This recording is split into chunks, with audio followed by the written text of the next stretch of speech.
Mr. Chairman and delegates, I accept your nomination for President of the United States.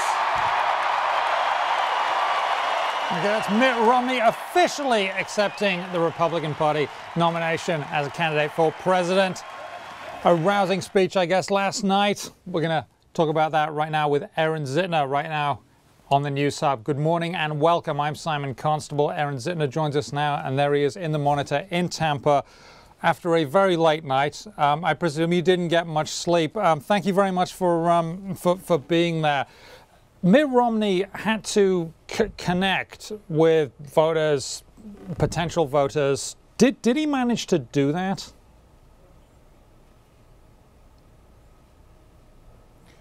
Well, we'll know in a few days when we see how this thing plays out in the public, people need time to absorb it. But I suspect that he did advance his cause in many ways, maybe not in all ways. The job of a challenger who's trying to get us to fire the current president is to sketch out a compelling vision of how things will be better if we elect him, and then make us really believe that by rooting this vision of a better future in his own personal life, to show that it comes from real feelings and real background and real experiences, and that he has the skills and impulses to carry through what he would do in office. I think Mitt Romney probably did a lot to help us with the latter, the understanding where he comes from. The former, the sketching the vision of how the country will be better, didn't seem to be what he was interested in conveying last night. He did make some criticisms of President Obama and the administration. Let's have a listen to that. I wish President Obama had succeeded because I want America to succeed, but his promises gave way to disappointment and division. This isn't something we have to accept. Now is the moment when we can do something, and with your help, we will do something. Now is the moment when we can stand up and say, I'm an American. I make my destiny. We deserve better. My children deserve better. My family deserves better. My country deserves better. Mitt Romney last night in Tampa, sticking it to the administration. Aaron, he talked about what President Obama hadn't done. Was he specific about what he would do, or did he talk in generalities? Well, that's right. This was a speech that seemed very much designed to get people to feel comfortable letting go of President Obama. Yes, Mr. Romney was saying you liked him, you enjoy him, you think he's a good person, you got pulled into hope and change. It's okay to let go now. It's okay to say we gave it a try and it didn't work. What he didn't do is sketch out more in any specifics what he would do as president. Now, I mean, this isn't the kind of speech where you get a long list of policy proposals, but we heard nothing about tax cuts, for instance, which he has made important to his campaign. We heard nothing about Medicare or how to get the federal balance sheet in order, which is the center of Mr. Romney's campaign. Instead, he spent his time saying, it's okay to let go of Obama, and here's who I am. Here's the kind of person I am. You can trust me. You can get comfortable with me. Here's where I come from.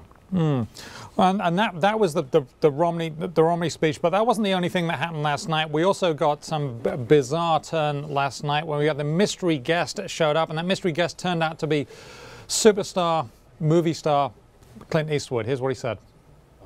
I'll start it, you finish it. Go ahead. Clint Eastwood last night. Aaron, how did that go over? I mean, the cheers seem to be pretty big.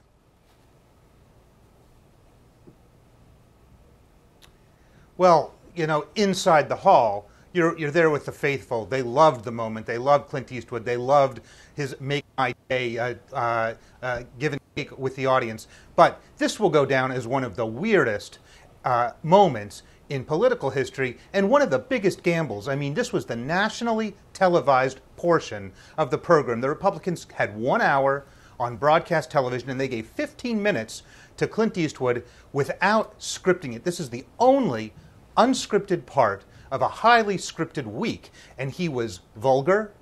Many people will find what he said about the president and the vice president insulting. He called Joe Biden a grin with a body behind it, and he was very confused on his facts, or at least appeared to be. He seemed to suggest that someone who's a lawyer is not suitable to be president, not seeming to know that both Obama and Mitt Romney are Harvard-trained lawyers. He seemed to misstate Mr. Romney's position on Afghanistan and suggested that Mitt Romney would bring the troops home tomorrow. There were things like that in it, and it wrapped in a kind of disrespectful, many people might feel, package. And he was talking to an empty chair, and I want to show a little bit of that because it's strange.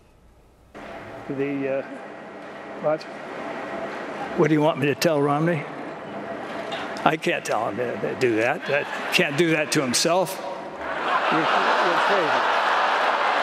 You're absolutely crazy.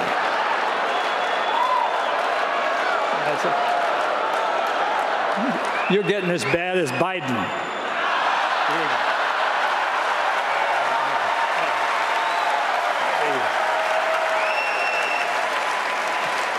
Of course, we all know Biden is the intellect of the Democratic Party. So That's Clint Eastwood there, talking to an empty chair as if it was President Obama.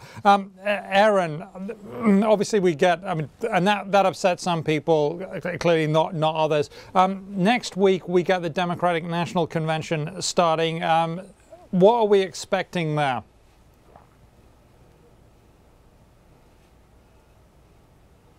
Well, each party, kind of by tradition, is given its time on national television to present its case to the public and present its candidate to the public. This is down to 3 hours per party, 1 hour a night for 3 nights. It's the Democrats' turn next week. There's not any drama in the week. There's not a lot of fracturing within the party.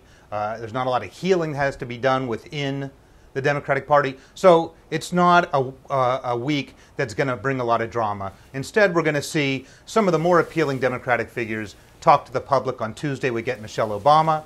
On Wednesday, we get Bill Clinton, whose role is very interesting in all of this. And then we get Joe Biden, John Kerry, and President Obama himself on Thursday. Now, I understand Hillary Clinton will not be showing up to the Democratic National Convention, even though she seems to be I've done a fantastic job as Secretary of State, at least according to people across the political spectrum. Is that bizarre to you that she's not going there?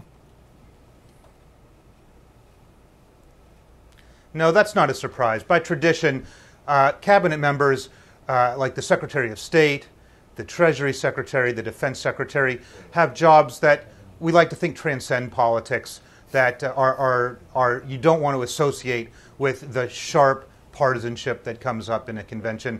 I don't think Condoleezza Rice showed up at the Republican convention when she was Secretary of State, so this is to be expected.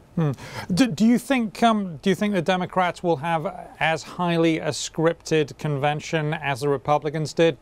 Clint Eastwood accepted?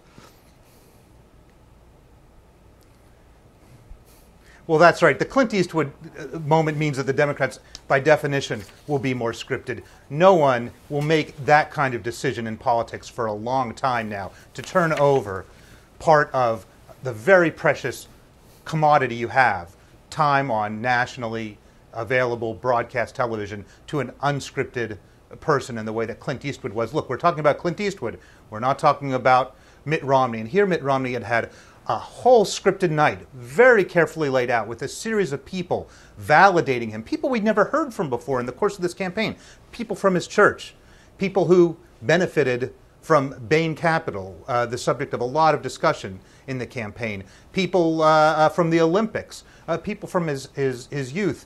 And none of that made it onto broadcast TV. Instead, they put Clint Eastwood on there, thinking that he would make the case for Romney, which apparently he had done at a private event a number of months earlier, and instead he kind of diverts the show. No, thank you very much, Aaron Zitner. We're now looking at footage from WorldStream, which is our new product here at WSJ.com. It's footage uploaded from the convention, taken by our reporters down there in Tampa. You can check that out. There's lots of different footage, and you can spend most of the day looking at that and having great fun.